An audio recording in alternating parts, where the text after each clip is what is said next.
Ambassador Sarah Chen sat in the vast, circular chamber of the Galactic Council, her fingers drumming silently against the polished surface of the human delegation's table. Around her, representatives from 47 different species debated the latest trade regulations with their usual mixture of pompous speeches and dismissive gestures. The Zephyrians fluttered their crystalline wings in agitation, the Corvan delegates clicked their mandibles in disapproval, and the massive Thornback ambassador rumbled his objections through his chest cavity. Sarah had been Earth's representative for 12 years now, watching the same patterns play out again and again. Humanity's proposals were met with polite smiles and gentle rejections. Their warnings were dismissed as paranoid rambling from a young species that didn't understand the complexities of galactic politics. Their offers of assistance were waved away with condescending pats on the head, metaphorically speaking. "The human delegate wishes to speak," announced the Vorthan moderator, his tentacles writhing in what Sarah had learned was barely concealed annoyance. "Please, Ambassador Chen, enlighten us with your perspective." Sarah stood slowly, her dark suit a stark contrast to the flowing robes and natural carapaces around her. "Thank you, Moderator Zexhai. I wanted to address the concerning energy readings we've detected in the Kepler 442 system. Our scientists believe there may be unstable stellar activity that could affect the mining operations you've approved." A chorus of clicks, hums, and warbles filled the chamber. The Zephyrian trade minister's wings chimed like broken glass. "The humans and their constant worry about stellar phenomena. Your species sees danger in every shadow, every fluctuation. We have been monitoring stellar activity for thousands of years before your kind learned to make fire. Our analysis suggests," Sarah began, but was cut off by the Corvan delegate. "Analysis from a species barely 2 centuries into space travel?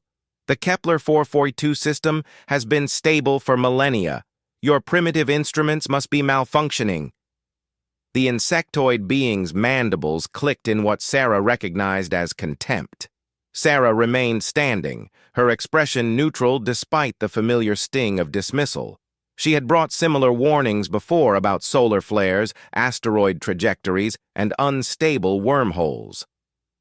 Each time, the Council had brushed aside human concerns with the same mixture of amusement and irritation. When 3 human warnings had proven accurate, saving colonies and trade routes, the Council had credited their own superior monitoring systems for the discoveries. "Very well," Sarah said quietly, sitting back down. "I've submitted our full report to the Council archives." The session continued for another 4 hours, covering trade disputes, territorial claims, and resource allocation. Not once were humans included in any significant decision-making. When the Drac Mori requested assistance with their plague crisis, the Council allocated funds and resources from a dozen species. Earth's offer to send medical teams specializing in viral containment was politely declined in favor of more experienced Healers Guild members.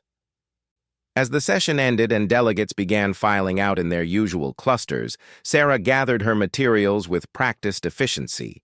She nodded politely to those who acknowledged her, smiled at the few who still bothered with pleasantries, and made her way to the communications array to file her daily report to Earth. The message she sent that evening was longer than usual.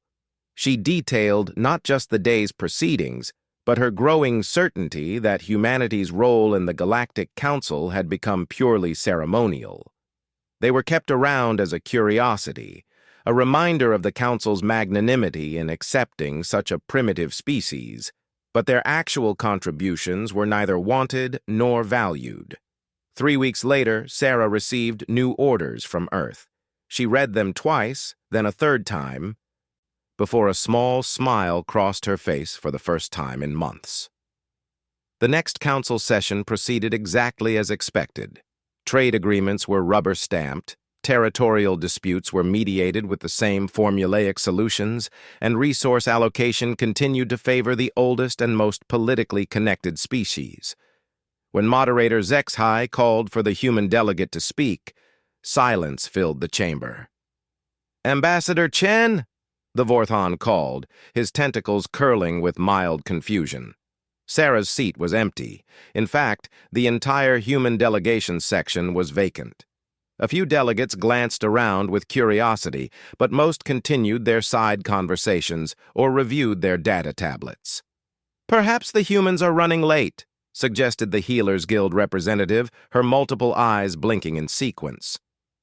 "They do have shorter lifespans. Perhaps they need more rest." Chuckles rippled through the chamber at this bit of gentle mockery. The session continued without further comment about the missing humans. By the third session, with no human attendance, a few delegates began to wonder aloud about their absence.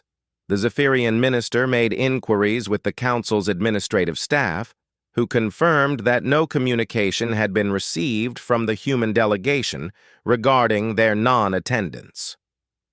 "Should we send an inquiry?" asked one of the newer delegates, a representative from a species that had joined the council only 50 years before humanity. Moderator HFY waved his tentacles dismissively. "The humans have likely realized they're out of their depth. Better they withdraw gracefully than continue wasting the council's time with their primitive concerns and amateur analysis." The explanation satisfied most of the delegates. Earth was known to be politically unstable, with their various nations still maintaining separate militaries and competing interests. It seemed logical that such a fractured species would eventually lose interest in galactic politics they couldn't hope to understand. But as weeks turned to months, the absence began to feel more significant. The human quarters in the council complex remained dark and silent. Their communication arrays went unanswered. Ships traveling through human space reported that Earth's orbital platforms were still functioning, trade was continuing as normal, but all official diplomatic channels had gone completely quiet. Dr. Veshatar, the Corvan xenobiologist who had spent decades studying human behavior patterns, found the silence troubling. In all his research, humans had never simply withdrawn without explanation. They were a remarkably communicative species, sometimes annoyingly so. Even when angry or frustrated, they typically expressed their feelings with characteristic bluntness.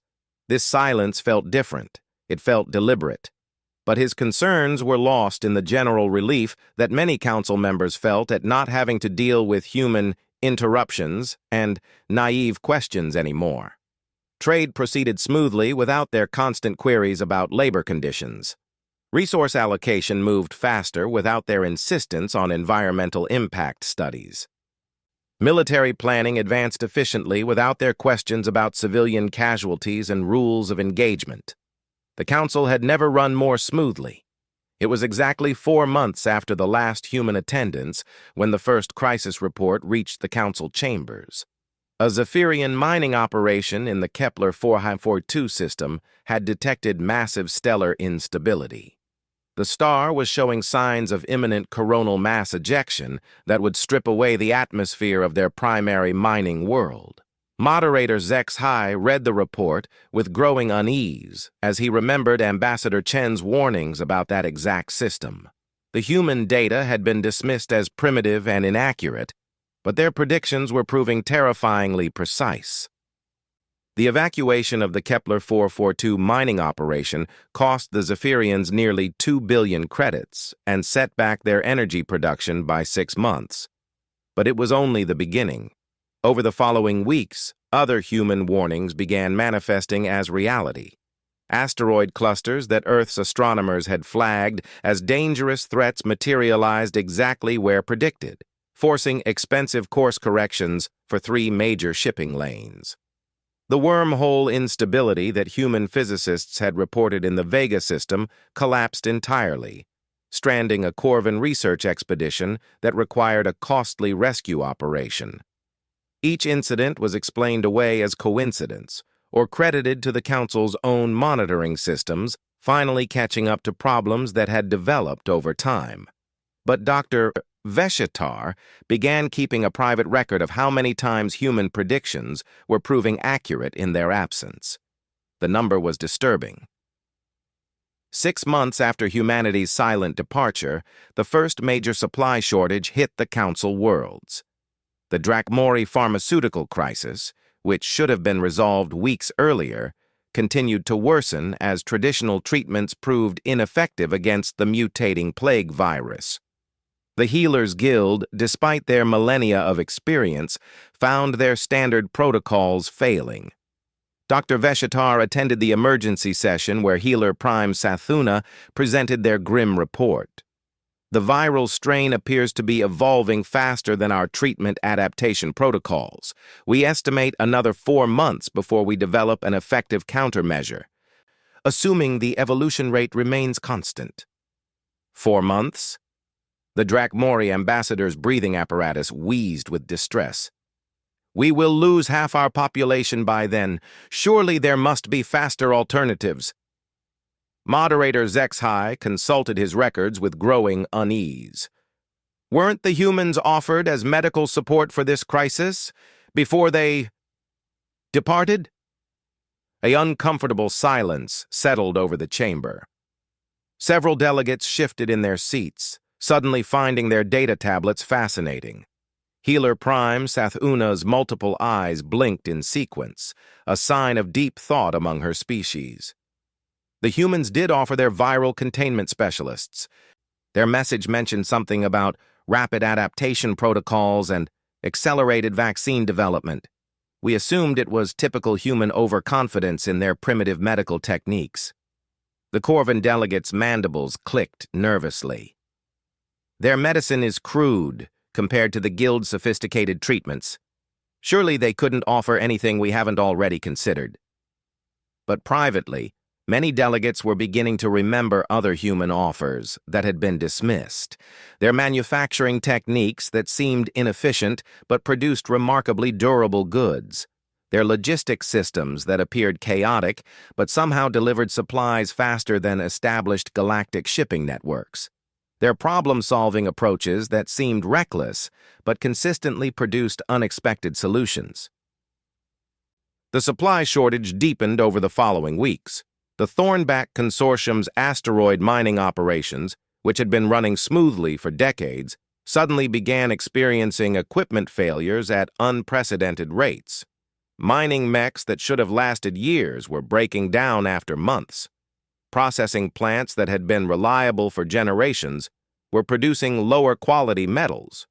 Chief Engineer Roxhan of the Thornback Consortium stood before the Emergency Economic Committee, his massive frame radiating frustration. Our maintenance protocols haven't changed. Our equipment is the same, but failure rates have increased by 400% in the last 6 months.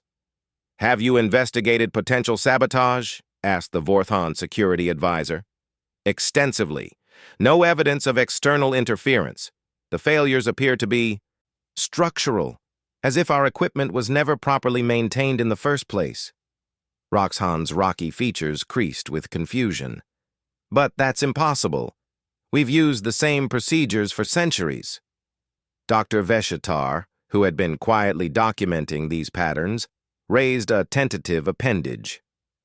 Chief Engineer, did your consortium ever utilize human technical consultants? The question triggered an uncomfortable stir among the committee members. Roxhan's response was grudging. We occasionally hired human technicians for routine maintenance tasks. Cheap labor, you understand. Their techniques were unorthodox, but they worked quickly, and their rates were competitive. What exactly did these human technicians do? Simple tasks mostly. Equipment calibration, predictive maintenance scheduling, component replacement optimization. Nothing sophisticated enough to affect our overall operations. But even as he spoke, Roxhan's certainty seemed to waver. Dr. Veshatar made careful notes.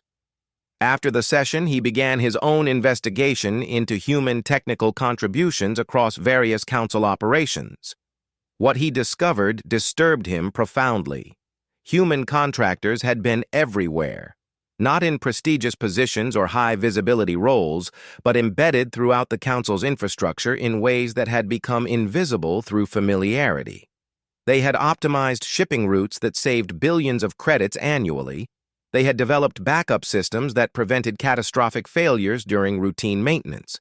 They had created predictive models that anticipated equipment needs before problems developed. Most troubling of all, they had done this work so quietly and efficiently that their contributions had been forgotten or attributed to others. When asked about human involvement, most department heads had to consult archives to remember that humans had ever been part of their operations.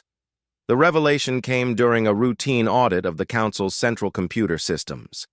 Technical Supervisor Quindal, a Vorthon specialist in data management, discovered that nearly 30% of the Council's core processing algorithms contained human-written code that had been so seamlessly integrated that it was nearly invisible.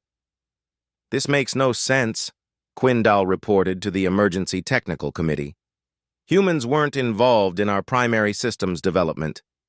They didn't have clearance for core infrastructure programming. Then how did their code get there?" Moderator Zexhi's tentacles writhed with agitation. "It appears to have been gradually integrated over time through routine maintenance and optimization requests, small efficiency improvements, bug fixes, security patches.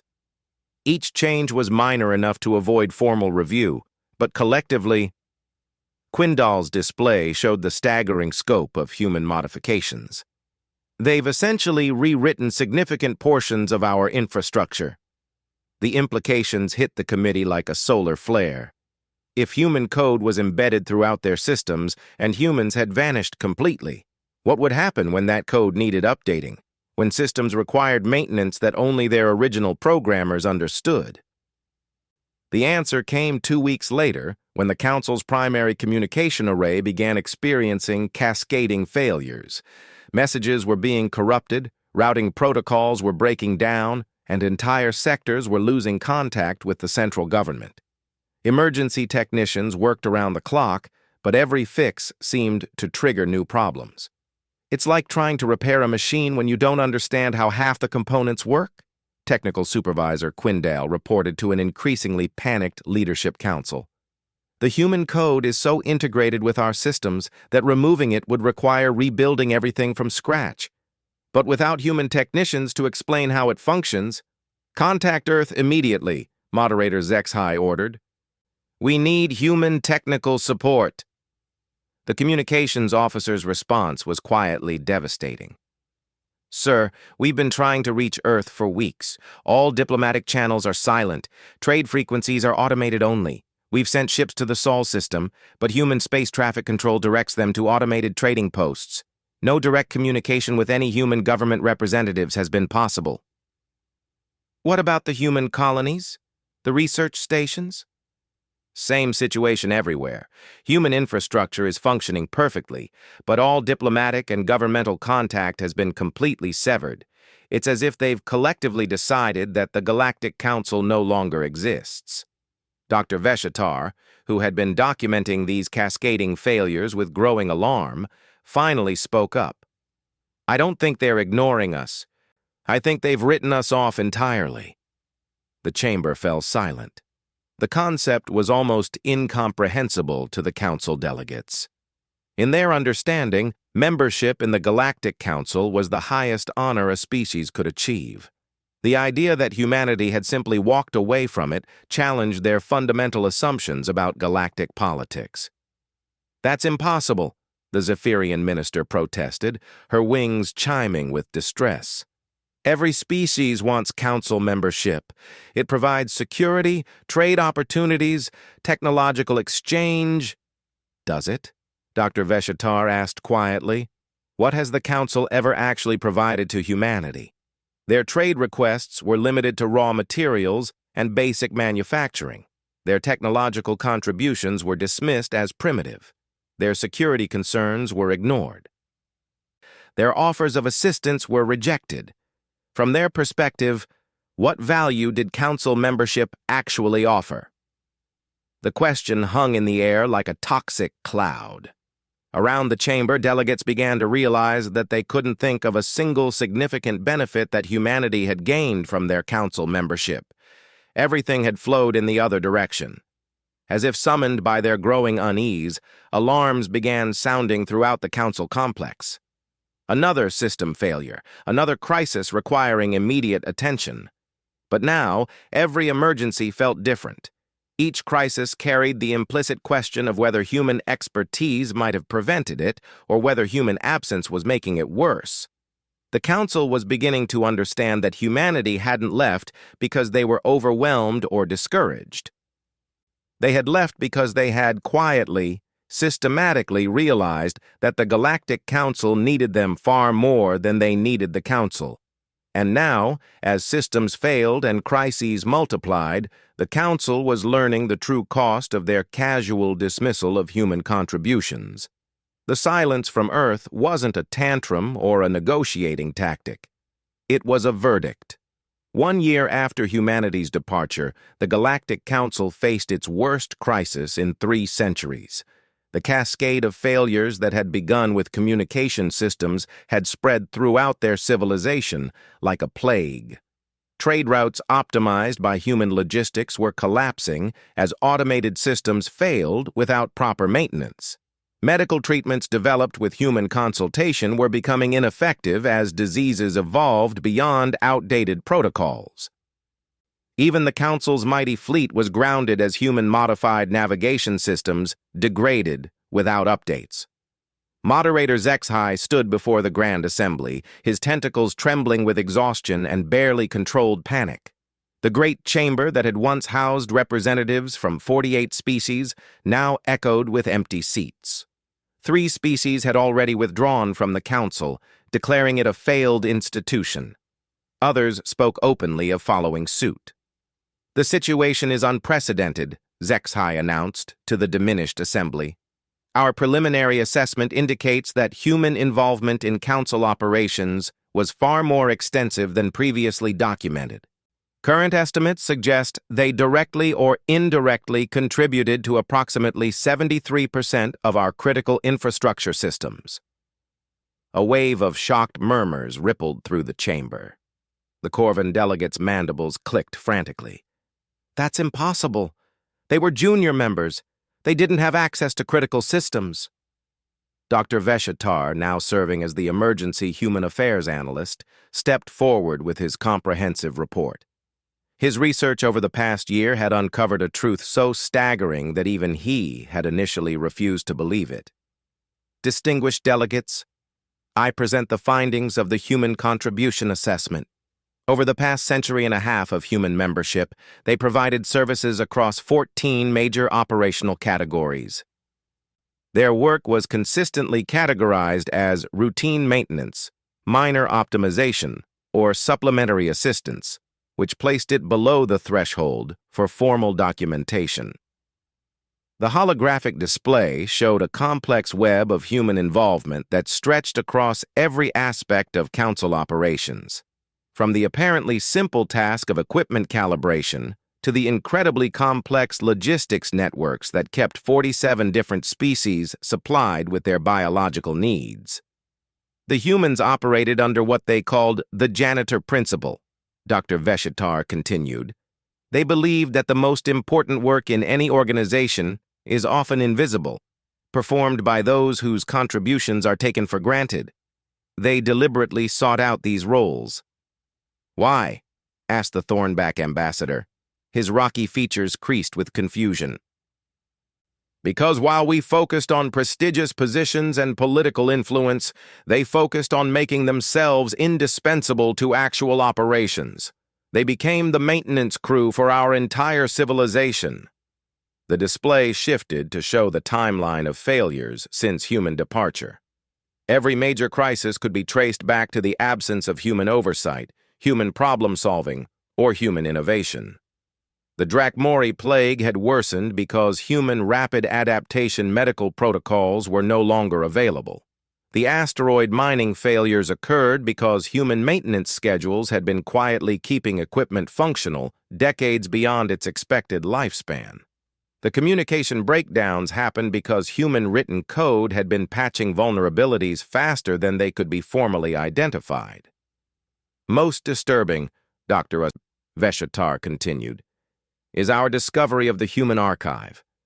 3 months ago, our investigation teams found a secure database that the human delegation maintained throughout their membership. It contains detailed records of every problem they solved, every crisis they prevented, and every improvement they made to council operations. The chamber fell silent as the implications sank in. The Zephyrian minister's wings chimed softly in distress. They were keeping records of everything they did for us? Not just records. Predictions. The archive contains detailed analyses of what they believed would happen to council operations in their absence. Their projections have proven accurate to within a margin of error of less than 3%.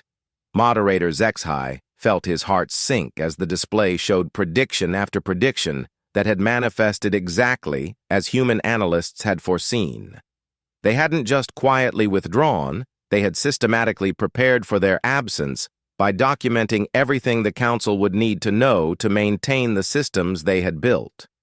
Documentation that had been completely ignored because it came from humans. The archive also contains something else, Dr. Veshtar said quietly. Communication protocols. The humans established a network of contact methods that would remain active even after official diplomatic channels closed. They left us a way to reach them. Hope flickered around the chamber like starlight breaking through cosmic dust. If they could contact humanity, if they could negotiate their return, if they could repair the damage. Have we used these protocols? Zexhai asked eagerly. Yes, we've been trying for months. Dr. Veshitar's response killed the brief hope as efficiently as a solar flare destroying a communications satellite. The humans respond to technical inquiries. If we have specific questions about maintaining systems they built, they provide detailed instructions. If we need emergency assistance with critical infrastructure, they offer temporary remote support. Then why haven't our problems been resolved? Because they refuse all requests for permanent return to council operations. Their responses are polite, professional, and absolutely final. They've made it clear that they consider their relationship with the Galactic Council permanently severed. The chamber erupted in protests and demands. How dare humanity abandon their responsibilities? Didn't they understand their obligations to the greater galactic community? Surely they could be convinced to return if the proper incentives were offered. Dr. Veshitar waited for the noise to subside before delivering the final devastating revelation. 3 weeks ago, we received a comprehensive communication from the Human Colonial Administration. It was addressed to the full council and marked as humanity's final official statement regarding council relations. What did it say? Zexhai asked, though his tone suggested he already feared the answer. I'll read the relevant portions. To the Galactic Council. After careful consideration, humanity has concluded that our species' goals and values are fundamentally incompatible with Council membership. We wish you well in your future endeavors, but we will be pursuing our development independently. We bear no ill will toward any Council species, but we decline all requests to resume our previous supporting role in Council operations. The silence that followed was profound and terrible. Finally, the young delegate who had questioned humanity's absence months earlier found his voice. They're divorcing us? The human term they used was conscious uncoupling, Dr. Veshitar replied. They've severed all political and operational ties, but they're willing to maintain basic trade relations and emergency communications. But we need them. The Drakmori ambassador's breathing apparatus wheezed with desperation. Our people are still dying. Our systems are still failing. Yes, Dr. Veshitar agreed simply. And they know that. The final section of their message included a detailed analysis of Council operations post-departure, along with recommendations for rebuilding our infrastructure without human assistance. They estimate it will take us approximately 47 years to develop equivalent capabilities, assuming we commit full resources to the project. 47 years? The Thornback ambassador's voice cracked like breaking stone. The humans also noted that several council species have already begun developing closer relationships with human colonies through independent treaties. They suggested that individual species might find bilateral relationships more beneficial than continued council membership. The implications were staggering. Humanity hadn't just walked away from the council, they had provided a roadmap for its dissolution. They had quietly demonstrated that their individual relationships with council members were more valuable than the multilateral framework the council provided. Over the following months, the predictions proved accurate. The Zephyrian Consortium signed a direct alliance with human space territories, gaining access to human logistics expertise in exchange for rare minerals. The Healers Guild established a formal partnership with human medical research institutions, finally getting access to the rapid adaptation protocols they desperately needed. One by one, council species began to realize that their most productive relationships were the bilateral agreements they were negotiating directly with humanity. The council itself was becoming irrelevant, a bureaucratic layer that added complexity without providing benefits.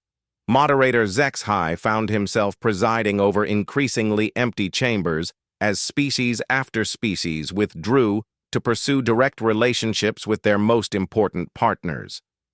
The great dream of a unified galactic government was crumbling, not through war or catastrophe, but through simple irrelevance. In his final report as moderator, HFY wrote, "Humanity taught us that true power in galactic civilization doesn't come from political position or formal authority. It comes from being useful, from solving problems, from making yourself essential to the daily functioning of society. While we focused on grand speeches and political maneuvering, they focused on keeping our civilizations running. They didn't conquer us or defeat us. They simply became so valuable that their absence was more powerful than their presence had ever been. In trying to maintain our superiority over a primitive species, we lost sight of what actually mattered. The humans have moved on to build something new, something that apparently doesn't need us.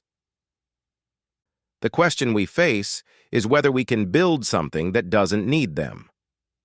As the final session of the Galactic Council was called to order 2 years after humanity's silent departure, only 12 species remained. The great chamber that had once echoed with the voices of nearly 50 civilizations now felt like a mausoleum, a monument to the hubris of underestimating those who do the work rather than those who take credit for it. The humans had left quietly without drama or declarations, but their silence had spoken louder than any speech ever delivered in the council chambers. They had taught the galaxy a lesson about value, about respect, and about the difference between being important and being essential. It was a lesson the Galactic Council would not soon forget, though it had learned it far too late to matter.